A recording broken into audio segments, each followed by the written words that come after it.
Hello everybody, welcome to StraightA, Dawson here, and here for our postseason recap of the games, wild card weekend, super wild card weekend, whatever you want to call it, for two games on basically each day of the week. What was it? Friday, Saturday, Saturday, Sunday, Monday. So pretty much a lot of games given to us this weekend. Lots of good games, honestly. I think there was at least a lot of interesting games. I think even the game on screen now, while it was pretty much a blowout, there was interesting implications from it, as well as the Packers-Cowboys game, which we'll get all into. I'm going to try to delve a little bit more in-depth into some of these games, just because I did have a chance to watch most of them. There was one that I didn't have a big chance to watch a whole lot of, but we'll get to that here in a little bit. Either way, if you guys haven't already, please leave a like down below and subscribe to the channel if you haven't already, and leave a comment down below of any suggestions for the channel that we can do, especially coming in the off season. We got a couple series lined up that we're going to get ready to start recording here soon, and hopefully you'll enjoy those. But beside the point, let's get into the video. First of all, of course, we have the Cleveland Browns and the Texans here. Of course, the 5 seed Cleveland Browns going to Houston against the 4 seed Texans. And my prediction here was the Browns. And man, Joe Flacco, while he did put up the numbers, he just couldn't really convert those touchdowns, and really just threw interceptions at very ungreat times. Not great times. There was no run game. The run game was absolutely getting demolished by the Texans here.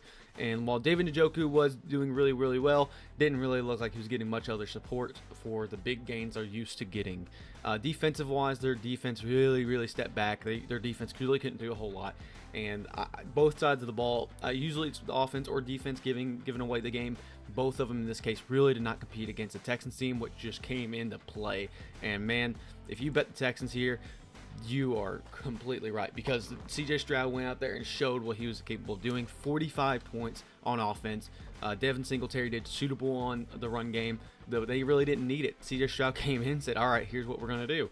Nico Collins, not like a 100-plus game for him, but between Brevin Jordan, John Mechie, and Dalton Schultz, they were able to get something really going. All it takes is to replacing Tank Dell is to put 3 other people there that are able to put the numbers he is, I guess. So, pretty dang good. I mean, the Texans came to play, and they played, certainly. 45-14, and this team looks scary. You know, it's kind of similar to last season when the Jags passed through, and obviously the Jags had a different story in terms of their game against the Chargers. But if I was a team in the playoffs, I'd be more scared of facing this Texans team than I would be against that Jaguars team last year, because this Browns team was nothing to sniff at. And while the Browns didn't look like they were ready to play, the Texans said, oh, we're going to come and we're going to win this Super Bowl. That's what they really wanted to say. And I honestly, it's hard to say they won't. Probably of the teams, and I may do like a who performed the best each week type deal. But the Texans probably had the single best showing. The Packers come very close, but with momentum on their side. The teams that people really didn't have going to the Super Bowl have a lot of momentum that may just help them win against some of these big teams that they really need to, especially with the Packers and Texans both facing the 1 seeds. One of these teams is going to upset the other, and I think it's going to be the Texans, honestly. Gosh, they are so good. Other than that, their defense honestly stepped up a little bit too. Didn't do like amazingly great. Like, their secondary was pretty suitable, but their defensive line put a lot of pressures on Joe Flacco, made him throw the ball away, stuff like that. 4 sacks, 2 interceptions. It just was a slaughterhouse for the Texans here. Looking at again Browns, there's not a whole lot here. It's just, man, Texans are scary. Browns just couldn't get it done. I thought the Browns would have momentum. Goes to show that I'm wrong. Texans are moving on, and I would not want to be the Ravens this next week. All right, next game up on the list, the Dolphins going to Kansas City, facing off an Arrowhead in very big freezing weather. Of the 2 games, there's actually 2 games I didn't watch a whole lot of. This first one, the Dolphins and Chiefs, was one of them I didn't watch a whole ton of. Caught some glimpses of it, but otherwise really didn't get engaged and saw every little bit of it, just because it just was a drag with how cold it was and how slow some of the plays looked. I just couldn't get into it. Plus, I was kind of getting some other stuff done, but I did catch some highlights afterwards. And it honestly didn't look horrible in the cold. Neither quarterback actually looked really bad in the cold. I thought it'd be a lot worse, but the weather wasn't awful, I guess I just should say. I'm sure everybody's freezing. But either way, the run game for the Dolphins really just couldn't get going. That was the one thing that was going to help them stay in the game if they were able to keep it on the ground. Otherwise, they really couldn't get going. So Tua had to go and throw some more, and he did good throwing. 199 yards, 1 touchdown, 1 interception.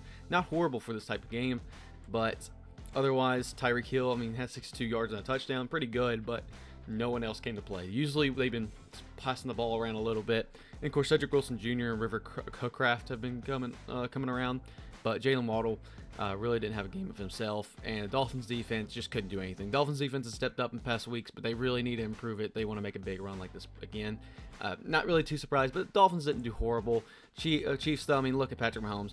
41 throws, 23 completions there, 262 yards and 1 touchdown. When you're Patrick Mahomes in the playoffs, it's just unbelievable.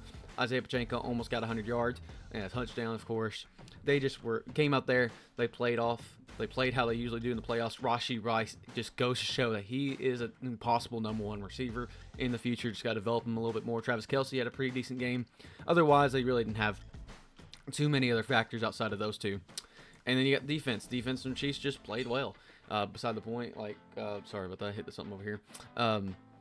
They just played well. I mean, they didn't do anything sparkly. They didn't do any big sacks. They got, 1 interception. But, they just played well, put pressure on Tua, stopped the run game, and won the game. The Chiefs here, again, you can never doubt the Chiefs in the playoffs. Now, I won't, because it's hard to say, when they're in the playoffs, whether they're going to make it to the conference championship or not. It's almost guaranteed, but they still have one more match against the Bills, and not at Arrowhead this time. So it's going to be kind of intense. Dolphins, unfortunately, kind of talking about the Browns and Dolphins a little bit for their next year outlook. The Browns, man, it's going to be tough to really gain the momentum they did already this season. They can, but I expect them to be a team that kind of drops off a little bit next year. Dolphins, I think they're going to keep momentum. I think they're only going to get better. I think as long as they improve that defense, I think they have the sky's the limit for that team right now for the next 2 years. Well, they have Tyreek Hill, Tua still on a decent contract. I believe that to sign him in the offseason, though. And Jalen Waddle, I think, is on his rookie contract for 1 more year. So we'll see what the Dolphins can do, but right now their story has ended. Chiefs are continuing on, facing off against the Bills, and that's going to be another great game, honestly. The upset of the week, and this game was over by halftime. It was 27-0 at one point. By the time they entered the second half, a lot of people said that it was already a foregone conclusion. Cowboys tried their absolute best to stay in this game in the second half, and they tried to come out some kind of comeback as late as the fourth quarter. They just couldn't get it going. The Packers defense just didn't allow it. Of course, as you see, both defenses did not play very well, judging by the score. But both these offenses, especially the Packers, especially the Packers, performed exceedingly well. Reached expectations very above them. And Jordan Love, wow, it's kind of interesting. Jordan Love and C.J. Stroud have very similar stat lines: 272 yards, 3 touchdowns. Because I believe C.J. Stroud was 273 yards. Obviously, the completions and attempts were different. Jordan Love just got bigger plays going. Aaron Jones also just a monster. 3 touchdowns. Three touchdowns, and that was just insane. Aaron Jones went out there and dominated. Romeo Doubs had the game. He was the number 1 guy. Luke Musgrave honestly was pretty nice out there, making some big plays when he needed to. And Dattavion Wicks also found the end zone. So nice little trio there, kind of finding some good targets for Jordan Love. After that, defense, like I said, neither defense played exceedingly well, but the Packers defense really didn't need to. In the second half, they just kind of did what they needed to do, went out there, conserved their energy, and made sure that the Cowboys couldn't mount a comeback. They just played smart football, simple and to the point. It doesn't matter how much you beat them by. I've said this: if you beat them by 2 scores or more, 3 scores or more, just kill them. It doesn't even matter at 3 scores or more at that point, unless you just want to run up the clock. But 2 scores or more, as long as you're able to keep that distance for that long, it's a win.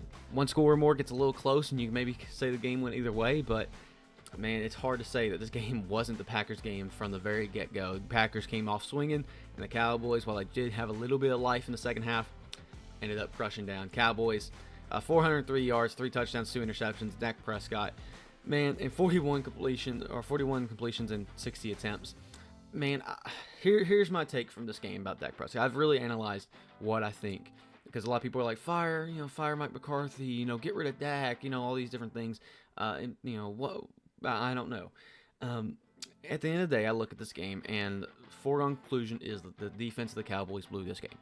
Yeah, sure, the offense could done way better, 100%. But you can't expect your offense to go out there and score 48 points.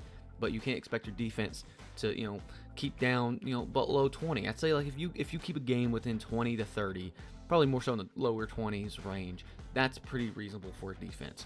But they let up more than double that. And honestly, 32 points for the Cowboys. Now, honestly, you could kind of say the 32 points was kind of inflated because the Packers defense knew they didn't have to play extremely well.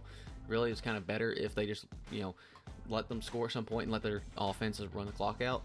It's hard to judge. It's hard to judge there, and I'm not going to go ahead and make some big judgment calls about every team. But in hindsight, I don't think it was all Dak. Dak had at some point throw some big plays, and he threw some interceptions. That's 100%. Obviously, I think one of them was in the first half and one of them was in the second half. And yeah, sure, that's Dak's fault. But 403 yards, 3 touchdowns, and the run game doing okay. You can't expect much more from the offense. Again, some of these numbers are inflated, I'm sure, for the whole game or second half when they were much better. I think Dak's yards were quite a bit down in the first half. But again, you can't expect their offense to score 50 points. Yeah, sure. Is it possible? 100%. But you just can't do that every day. And at the end of the day, I think the defense just let it up. The defense just gave it away. They didn't get any takeaways. There we go. That's my phone for Instagram right there. They didn't get any sacks. Actually, now looking at this, and you just can't expect your offense to keep up with everything. Of course, CeeDee Lamb. A lot of people critique CeeDee Lamb and Dak Prescott for being off. Man, if their off day is 110 yards, that's pretty dang good. I just don't know what else to really say about that. Of course, Drake Ferguson was one that found the end zone 3 times, by the way. Michael Gallup also found a lot of touches, or a lot of receptions, I should say. Brandon Cooks was even involved. It's hard to say the offense lost the game when the defense did as bad as it did. Not again saying that the offense is not to blame, because there's some blame to go around there. Mike McCarthy, I'm not too sure. I think you give him I think he's a good coach. It's all those kind of conspiracies about like, oh, Mike Tomlin needs to be fired because he doesn't win playoff games. If your problem is that you make it to the playoffs but you can't win a playoff game, that's a holy crap first world problem type deal. Because there's a lot of teams in the NFL that would love a coach like Mike Tomlin, Mike McCarthy, people who can make the playoffs or people who are very capable of doing that. And you don't know what you have until you lose it, until you have a new head coach who you don't know anything from. I love the Patriots. Patriots have, they brought in their guy. They're going to bring in this whole new guy. You got rid of Bill Belichick. So you better hope that guy is able to do something big. Because Bill Belichick's one of the best head coaches. And sure, he hasn't had the best last 2 years. But man, you can't just go ahead and fire one of the best head coaches in the NFL and expect something big. I don't know. It's really infuriating to me for people taking really good head coaches for granted just because they can't win the playoffs. I don't know where people get that from, because if they're capable of getting you to the playoffs, they can win you in the playoffs. I know big moments come and go, and some coaches have a little bit more tendency to lose games in big moments. Sure, I get that. But again, you have a head coach who's very capable of winning.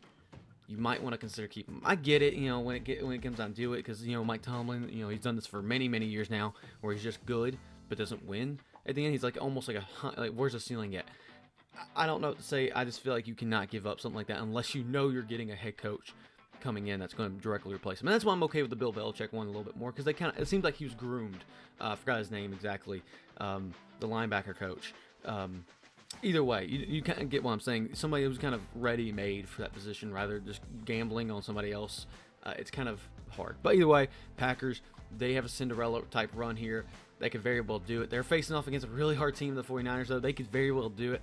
I don't know if they're going to be the one that upset the big 1 seed, though. We'll see. Cowboys, otherwise, I think you're going to be fine next season. I know a lot of people are getting on you, but you'll be fine. You'll probably make the playoffs again. Either way, just keep your head down, draft some more, help around the whole team. I don't even know what help you really need, to be honest, and keep moving forward. Easily the best game this week, the Los Angeles Rams at the Detroit Lions. Here's the whole Matthew Stafford. There's a lot of things that were implications coming from the games. For one, great game. I think this is just all around the best football game. Great defense, good offense. Good defense, great offense is what I really should say from both teams. Lions got out to a very, very hot start. The Rams kept up quite a little bit. And then, of course, the Lions defense just kind of played. Lions offense played smart football in the second half, while the Lions defense just had to kind of grit the Rams offense out, and they were able to. Very, very narrowly. Los Angeles Rams, I believe, kicked the field goal. Very last one, then punted over to the Detroit Lions, hoping to get the ball back, and inevitably they didn't. So it just, man, it's one of those games, really, really tough. And man, the whole Matthew Stafford booing thing, everybody's very happy with Jared Goff type deal. Braden and I were just having a discussion about who's better, Jared Goff or Matthew Stafford, because he was saying that the Detroit Lions are going to lose the next game or going to lose in the conference championship or whatever. And I believe obviously that's very possible, but it just sounded like a foregone conclusion. I hate the Jared Goff hate that was leading up to this point, and I hate that Matthew Stafford's getting, because he is a great player, and I hate how the Lions have treated him now, of course, being gone, because he gave so much to the Lions. But it's also hard. It's like, he went away, he won, he doesn't really look back. Yeah, sure, of course he can look back fondly. Lions supported him then. It's really, really tough and gritty. Either way, getting into the game, that's kind of my 2 cents there. It's a shame on both sides, but hopefully the Lions do very, very well. I'd love to see the Lions in the Super Bowl. Even though I don't know if it's going to be very likely. Like I said, great offense here from Matthew Stafford. 367 yards, 2 touchdowns. Pretty good. Kyron Williams, great on the ground. Didn't do anything too flashy, but he was good. Puka went off. He absolutely did it. Cooper, he got a few passes. He was good. Demarcus Robinson was the only other receiver, but Puka was the guy today in Detroit in terms of the best receiver out there, 100%. They went out, and honestly, by Puka alone, could have done something big. Set so many records this season, from rookie receiving record, rookie receiving game in the playoffs. It's crazy. Good job for Puka. Rookie reception leader, I think, too. Just great. Puka had a great season. Rams defense played pretty well. They stepped up. They were almost able to do it, but Lions offense in the early goings was just too good. Jared Goff, good game, good smart game. Then you got, excuse me, David Montgomery and Jahmyr Gibbs, both getting a touchdown, both just putting up suitable numbers. That's all they needed to do.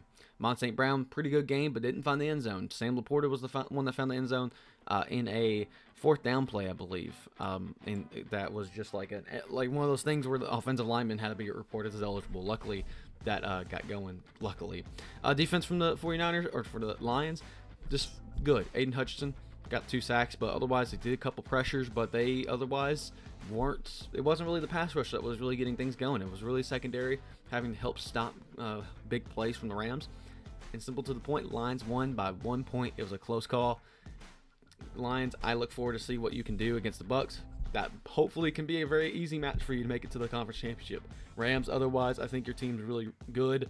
I'm going to struggle to see how well you're going to keep up this momentum next season. You got to improve that defense, and you got to start replacing some of those pieces that are going to get older. Cooper Kupp, of course, is now being replaced by Puka. You don't have those 2 good receivers anymore, to be honest with you. So we'll see. But Lions, very happy, very proud to see it. We'll see how you do next week. Won't talk too much about this game. The Steelers, they've done what they needed to do. They're going to continue to do it next season, I'm sure. Buffalo Bills, they are going out there and saying, hey, we need to do something. We need to do something quick in this playoff game, especially with the team they're facing next week. It's going to be a hard call. Not going to talk too much about this game because it's not too interesting. Mason Rudolph did okay. Run game didn't really get anything great going just because they got behind. But Jaylen Warren did get more yards, but Najee got more carries. Other than that, Jaylen Warren did get 2 receptions, but Najee Harris also got 2 receptions. Pat Freiermuth was the main target here for today. George Pickens also looked like he was very frustrated out there, rightfully so, I'm sure, because they just don't have a good quarterback out there. Defense from the Steelers actually didn't do horrible out there, at least in the early or the late going, to say more so. But they just weren't able to keep it up without those big cornerstone pieces of defense. Really was hard for them to really get anything going against the Bills. Meanwhile, Josh Allen just played good, smart football. Again, it was really cold here in Buffalo, so both teams really struggled throwing the ball, kind of similar to that. But Josh Allen was used to it. He was ready to go. James Cook absolutely, cooked over there. They're pretty good in that regard. Dalton Kincaid was the guy who found the end zone of the main reception yardage, I should say. And then you got Khalil Shakir, who also found the end zone, and Dawson Knox, who also found the end zone. 2 tight ends, which really interestingly enough. Stephon Diggs, okay game. I feel like he expects more, but he got 7 receptions, which is pretty dang good. I think like 10 targets, I think. Either way, pretty dang good game for Buffalo here, and it wasn't anything splashy. Again, they're playing smart football, and that's what I like seeing from teams. They're not going out there to kill their opponents. Sure, you can talk about the Texans there. That killed their opponent, but I feel like if you have to prove that you to kill your opponent, you don't really win the game. And I say that with the Texans because no one really expected the Texans to do that. That's kind of the big thing. And the run game did really well too. So that's no big slap in the face to the Texans. Cause I think they went out there and did what they needed to do, but they just kind of added some extra whipped cream. I just think teams like the Bills, the Lions, maybe the Packers to a less extent. Actually, Packers are a good example too. They went out there, got out way ahead, and then just played smart football. They didn't go out there to try to run up the clock and be stupid with it. They just went out there and did what they needed to do. Defense in the Buffalo Bills, pretty all right. Not like one of their best games, but pretty decent game overall. Otherwise, not really much to talk about with this game. I look forward to seeing the Bills-Chiefs game. Steelers, I'm sure we'll see next season at being at 9-8, 10-7, and in the playoff picture. So we'll see. Either way, moving on to our last game of the wild card weekend. A really, really shameful game. The Eagles going to the Buccaneers, and the Buccaneers absolutely whooped their butt. You know, a lot of people kind of called this behind the scenes that like that everybody kind of picked the Eagles for the most part in terms of our brackets, which most of our brackets are completely done, by the way. So good for us. But and all of us kind of were talking about, man, you know, the Bucs could very well win this because the Eagles just have not been doing it. I thought they would turn it around here. They just couldn't. They didn't get anything going. Jalen Hurts didn't look good. DeAndre Swift didn't look good. Defense didn't look good. The offensive line didn't look good. Even their tush push wasn't good. It's just not the greatest look for the Eagles right now. And with how much some of their pieces are kind of aging, not their like big splashy offensive pieces, but their O linemen, their D linemen, kind of getting up there in age. If the door to win the Super Bowl was probably last year, and it doesn't look like it's going to happen again. We'll see. There's still a whole nother season. I'm sure they still have a good door open for them because Jalen Hurts is still pretty dang good. Their tush push is still there as long as they keep the offensive line pieces. Maybe they can get it squeak out one more season to try to really do this, but they just really struggled. Jalen Hurts did put up a good game, it looked like, but it's mostly just because he had to play catch up for so long that he had to throw up big passes. And sure, most of them worked out, but the run game couldn't get going. Tush push didn't really get going because they even like tush push, but once I think. Receiving, Devonta Smith was the biggest guy out there. They couldn't get Julio or AJ Brown out there. Of course, I think AJ Brown was actually hurt. So I shouldn't even really bring that up. Quez Watkins, Dallas Goedert, Julio Jones. It just was overall a very big struggle game aside from Devonta Smith. Defensively, Eagles they did all right, but they didn't really get those key big plays or fumbles or interceptions really. It just was a big struggle for the Eagles to get anything going in their side. Baker Mayfield went out there, played a game, 337 yards, 3 touchdowns. And again, smart football from the Buccaneers. They probably killed them a little bit, but they just played consistently good, okay football. Good run game and good passing game from Baker Mayfield. And of course, the defense from the Bucs also did very, very well. David Moore, Trey Palmer, Chris Godwin. It's crazy how much the Bucs have spread the ball around. Kate Otto was the main receiver here. It's just crazy how much the Bucs have expanded from Mike Evans and Chris Godwin to Trey Palmer, David Moore, Kate Otto, getting all of them involved into a big receiving game. And honestly, it's crazy to see that the Detroit Lions or the Tampa Bay Buccaneers are going to make the conference championship. That's crazy. Jared Goff and the Lions with Dan Campbell, who have not won a playoff game before this year in 30 years, and Baker Mayfield, who has the story of like, I'm going to show people I'm a playoff warrior. And he might do it. Packers with Jordan Love might have a whole story. And the 49ers with Brock Purdy showing, hey, we're not just a one and done last year. We're not just going to blow it in the playoffs last year and make it again. These are great stories from the NFC, while the AFC is kind of business as usual, aside from CJ Stroud, which that would be an excellent story. If the CJ Stroud makes the conference championship, holy moly. If we have a Lions, Bucks, or Texans making the conference championship, which obviously one of those is going to happen, my mind's going to be blown out. I will love this conference championship. And this wild card weekend, while it was a lot of stories to tell, by the way, Bucs defense did all right across the board. Looking at these 6 games on screen right now, this was just so much cinema.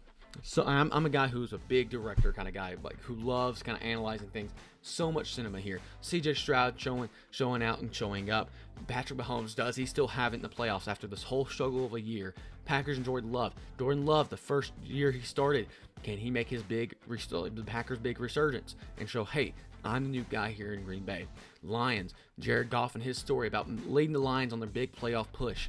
Bills showing like, hey, we have a very, very close gap left in this whole race. Can we do it? Buccaneers, Baker Mayfield, his whole playoff story. 49ers and Ravens dominated all year. Lamar looking to say, hey, I'm still MVP caliber. Brock Purdy, Mr. Irrelevant, showing I'm not just going to make the conference championship this time. I'm making the Super Bowl. Awesome stories across the board. And I've told people, the only thing I'd be bored of if the Chiefs made it, the Chiefs and 49ers, sorry. This is the only Super Bowl I'd be very, very uninterested in, is the Chiefs making it and the 49ers making it. I'd love to see Ravens make it. If it's Ravens, 49ers, great. If it was Chiefs, Lions, Chiefs, Bucks, Bills, in an ideal world, in my favorite Super Bowl would be Lions, Bills, or Lions, Texans. One of those two. Lions, Texans would be really, really dope, but I'd prefer Bills, Lions. This is just so much cinema, so much great stuff. I'd love to see the Bucks in. I'd love to see the Packers in. I'd love to see a lot of people in. The only team I wouldn't be really, really invested in making is the Chiefs, but that's just because they won it last year. But it'd still be an interesting story depending on the team they face off against. I don't know. It'd be really cool. And if the Chiefs and 49ers do play in the Super Bowl, God, let the 49ers win. Let the 49ers win. Just because I want to see Brock Purdy beat Patrick Mahomes. Either way, wouldn't that be cool, like an Eli Manning versus Tom Brady type deal? Anyway, beside the point. This has just been a really, really cool playoff season. Even though it wasn't the best of games, the only really close game was really Rams-Lions. To be honest with you, maybe you can kind of talk Packers-Cowboys. You can kind of say the Eagles-Buccaneers was kind of a slog in the first half. You can kind of say the Chiefs-Dolphins was kind of a slog. And then these games were all over by the halftime. By like the second half, all these games are pretty much over. Maybe the Bills-Steelers wasn't really that over. But like Rams-Lions, the only close game. But there's so many interesting implications coming from these games. I'm excited. You'll have my predictions. I'll probably bring in a couple of the boys just to kind of talk about the playoff picture and teams, and probably do a couple of videos with that. But either way, hope you all enjoyed the video, and please join us next week to see more of our predictions or more of our stuff and more of our reactions. Either way, guys, StraightA Dawson out.